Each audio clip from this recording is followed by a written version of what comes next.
someone has broken into our house. The lock is completely broken. And everything missing.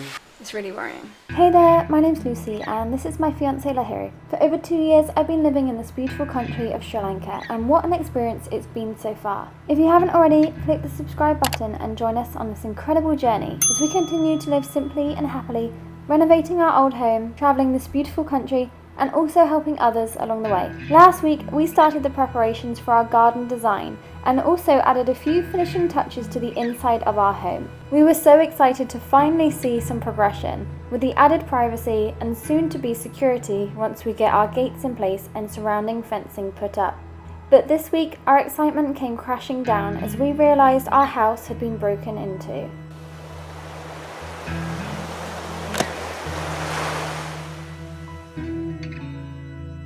So we arrived to our house last night to find the door at the back of our house open.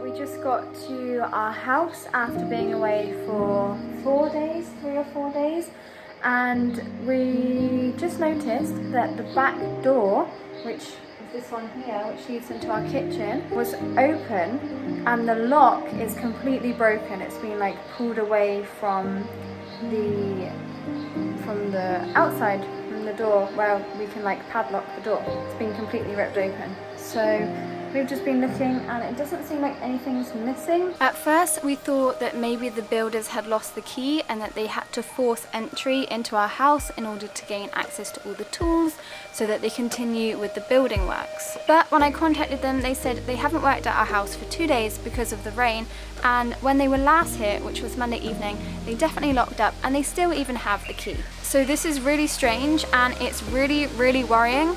And it seems that someone has broken into our house. Like, it seems that way, right? Nothing else would have broken the lock like this, but nothing of ours has been taken from what we can see that we've looked through already. All of our electrical stuff is still here, like our kettle, blender and electric oven. I'm not sure about the builder's stuff because I don't know what they've left here, what they've taken or where they've put things in the house. So we're waiting for them to get here today so they can look through all their things, all their materials and tools to see if everything is still here. It's going to be really worrying if their things have been taken, because then we know for sure that it's a break-in. I don't want to think that someone has broken into this house. I don't want to think negative of anyone like that, but I just can't understand how this lock has gotten like this without someone forcing an entry or pulling this part of the lock off the frame of the door.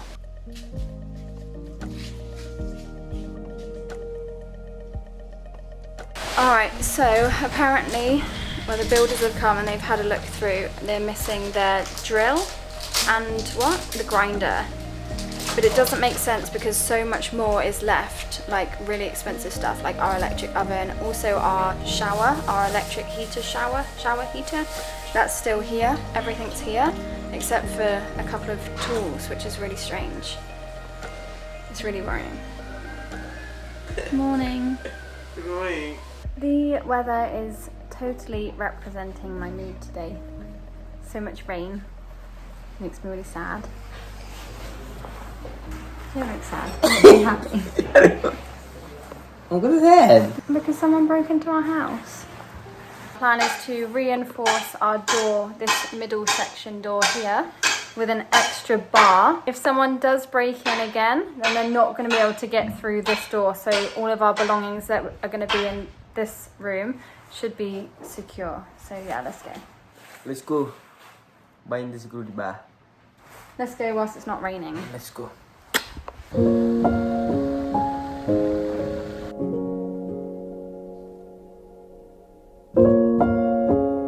very windy today.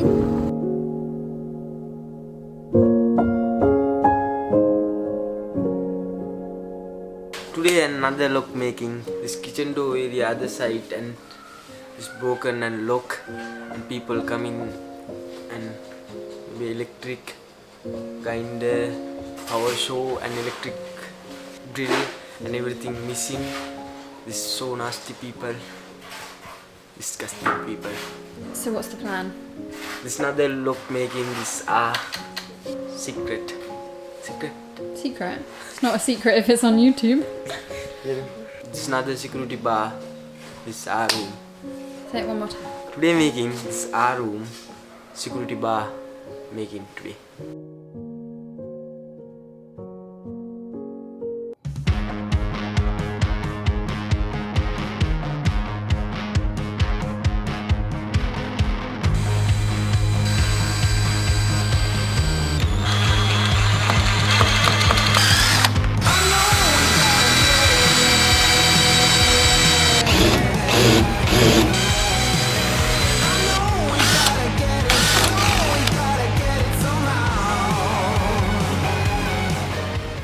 Even though someone's been able to break into our house, no one's ever been able to break into my online data. And that's because I've been using Surfshark VPN for over 3 years now, and I'm so thankful that Surfshark is the sponsor of today's video. Surfshark is by far the best VPN on the internet, and it keeps my online data safe wherever I am in the world. So whenever I was traveling around and using public Wi-Fi, I'd always make sure my VPN was turned on, which would keep me safe from online hackers, and it made sending and receiving files very secure. A VPN stands for a virtual private network, and it encrypts all your information from the internet so that no one can steal your identity. But it offers more than just security. You can change your virtual location on your computer or phone to a different country in just a click of a finger, so that then you have access to a whole load of other content libraries on places like Netflix. And we like to watch a load of documentaries and series and movies, and the Sri Lankan Netflix pretty much run out of things for us to watch,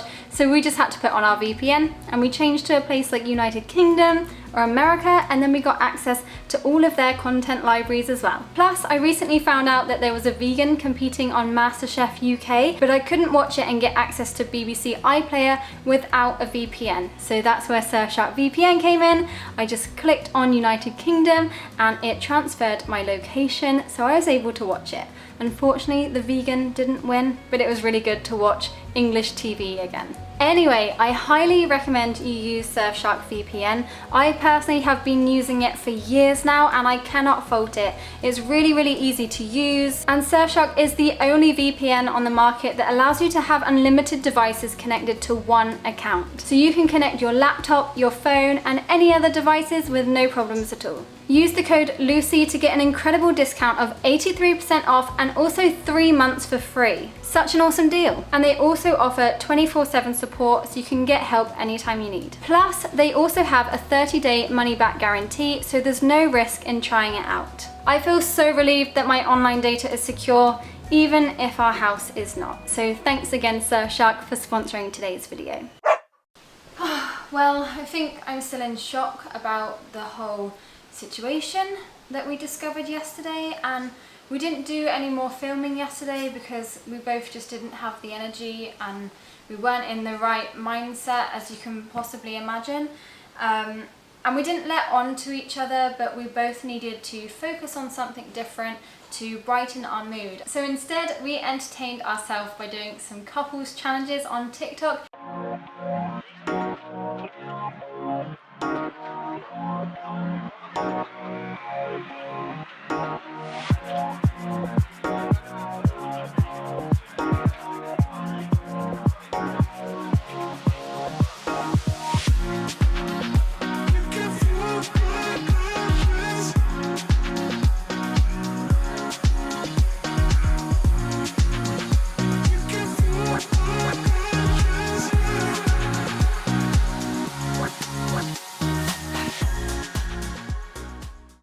Failed miserably at that, but that's okay. It was really fun. It got us laughing hysterically, and it got us out of a rut for a little bit, until Lahiri threw away my mushrooms, which I really wasn't happy about. Anyway, I thought today I would sit down and answer some questions.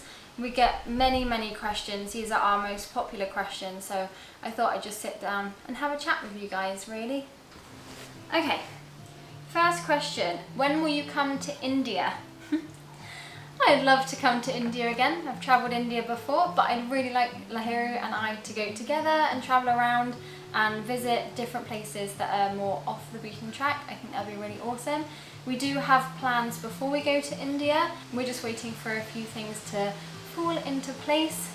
Fingers crossed. But yeah, we hope to come to India someday. Next question. What was my original plan when I first came to Sri Lanka? So I've actually spoken about this before. Originally I was only meant to come to Sri Lanka for 1 month. My plan was to travel for 3 weeks and spend maybe like 10 days, 1 week to 10 days at Animal SOS, which is a dog sanctuary. There's over 2,000 dogs there. If you haven't heard about it, go check it out. So yeah, that was my original plan, and I was in the country for 6 days, started volunteering at the sanctuary, and then this was the start of the coronavirus pandemic. So the British government basically said, okay, all Brits abroad need to come home or just stay put where you are. So I had this decision to make. So I decided to stay in Sri Lanka, and I'm so glad I did. Next question, how long have you been vegan for, and what is the reason? I think I've been vegan for maybe 7 years now, 6 or 7 years, I can't remember, I keep losing track.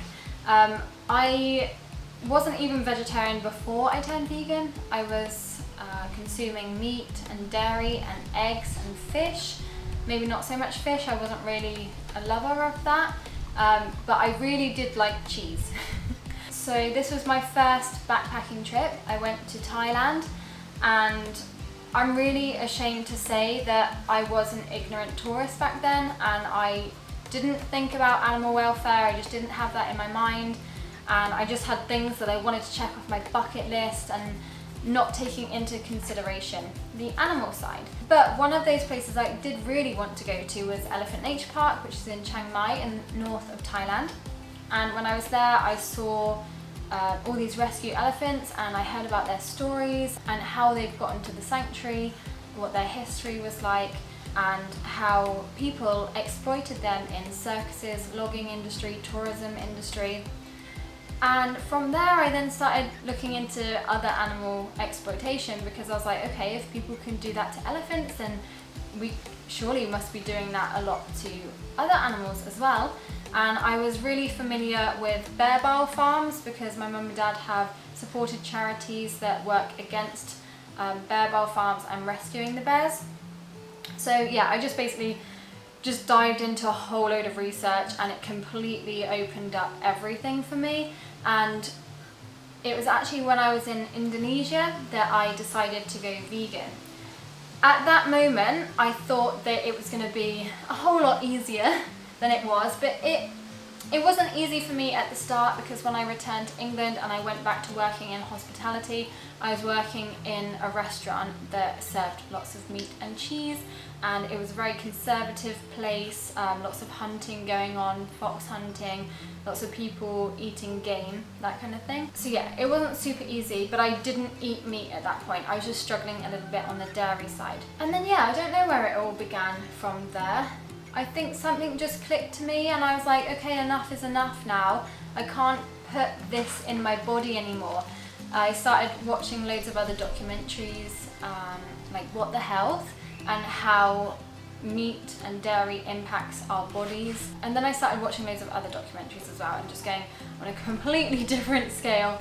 And yeah, I was just like, I'm done, I can't do it anymore. So from then, being completely vegan, and I wish I'd gone vegan a lot sooner. Hello, Mrs. Sky Babies, you okay? Someone else asked, can we have a full house tour please? So many people are asking for the updated house tour. We've been wanting to film for ages. We've been wanting to film an updated house tour for ages, but we just feel like our house isn't quite ready for another house tour just yet. But we're working on it, and we're really excited to share with you the process, what we've been through, and like before and afters. And we're really happy with our house. There's a lot of things, lots of problems, lots of challenges, as you can imagine with having an old house. Like my mum and dad say, you'll always be renovating your house for life, basically. It will never be finished. You'll always want to be upgrading it somehow. Ow! But yeah, there is definitely one coming soon. Promise. Okay, actually quite a few people are asking at the moment, is it safe to come to Sri Lanka now? What with the economic crisis?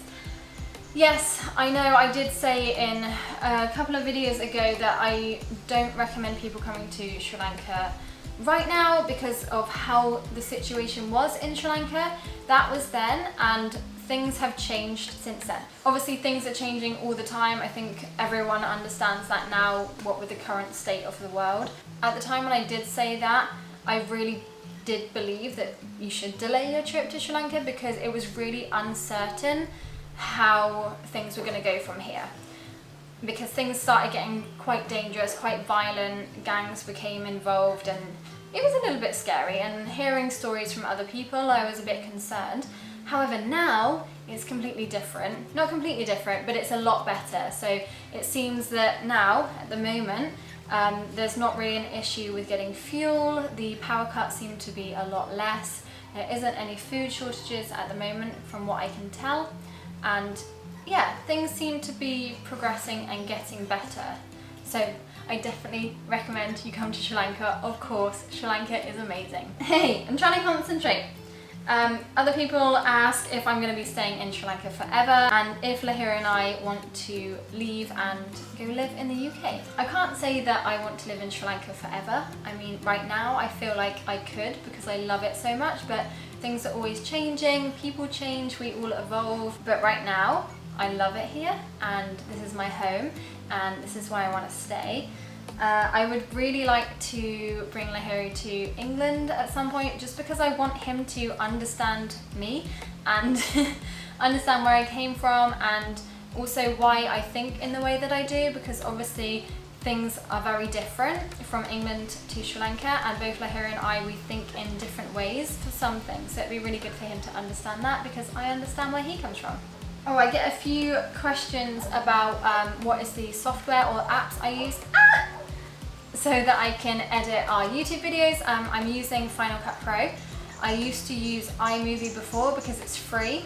Well, it's free with the Mac, but then when I started progressing more and more with the videos, I then decided to upgrade and spend a little bit of money on decent software so that I could really excel with video editing. Yeah, lots of questions regarding Lahiri's English speaking skills, and also for me, many people are asking about my level of Sinhala.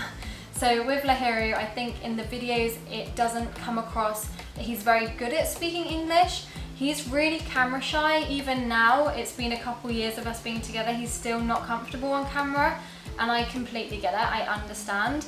And especially for him speaking English on camera, he doesn't want people to judge him, and obviously that's a natural trait. Like, we all think people are going to judge us speaking on camera and putting it on YouTube for many people to see, but in person he's amazing at English. Honestly, he's incredible.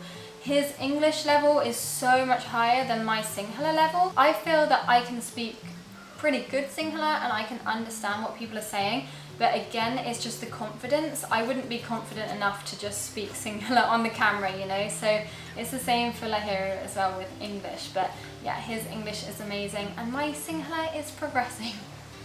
I still have a long way to go. Okay, we're changing up the camera angles here. Oh, this is upside down. Ow! She keeps biting me.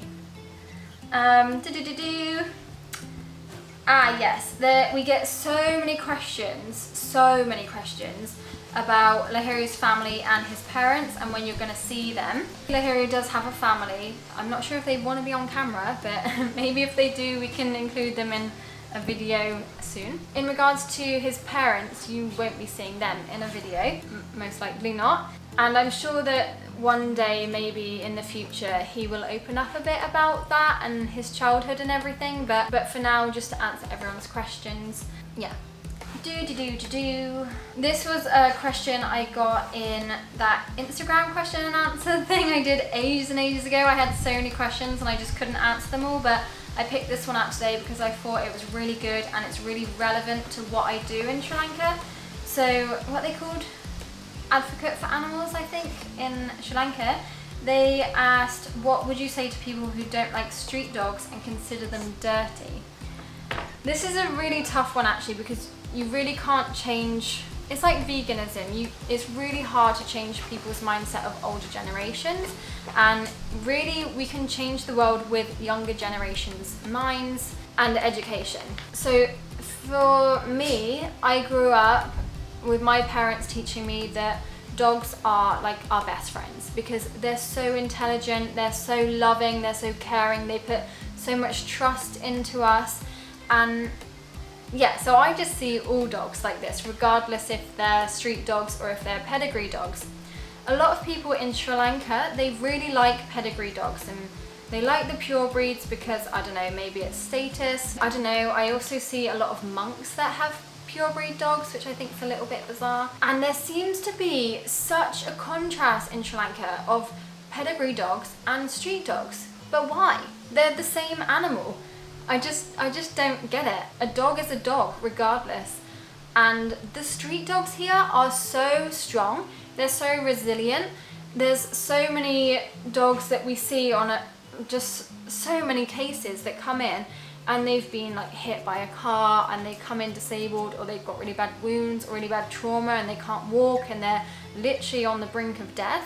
And somehow they make a miraculous recovery. They're so strong and just absolutely incredible. I love the street dogs in Sri Lanka. I think they're just so amazing. And for example, Drizzle, our dog with 2 legs, she was hit by a train. She's missing her 2 legs, yet she is absolutely incredible. Yeah, I just think that if you are thinking against street dogs, just try to see them from a different point of view. Try to open up your heart to them. We need more people in Sri Lanka to be feeding the street dogs and caring for them. A lot of street dogs have skin conditions and everything and are really malnourished. So if more people cared for the street dogs, I think it would make Sri Lanka a much better place, and so many tourists notice the state of the street dogs here. So I think it would make tourism a lot nicer as well.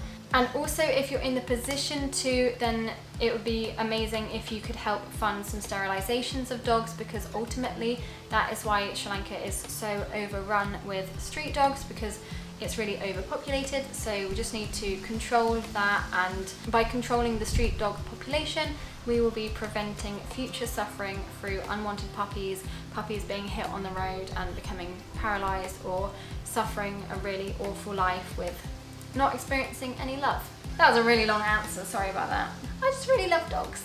And lastly, yeah, we always get so many questions about our job. What do we do? Obviously, we make YouTube videos. That is one of our jobs. And then the other job is with dogs. It's been really lovely chatting with you guys. Even though I'm actually sat in this room on my own, well, my 2 dogs are here, I just feel different when I'm speaking to the camera. I'm speaking to all you guys, and I know how much you support us, so it just feels really nice. And I really enjoyed answering those questions that we always get, super popular questions. Anyway, yeah, it's kind of a down video, but I hope I cheered it up at the end. I do feel a little bit better now. Yeah, and I hope we don't experience anything again like this, because it's really not a nice position to be in. And I hope that we can get our garden secure and that people won't be able to get in. If you're watching this and you are the people that broke into our house, then shame on you. Anyway, see you next week. Bye.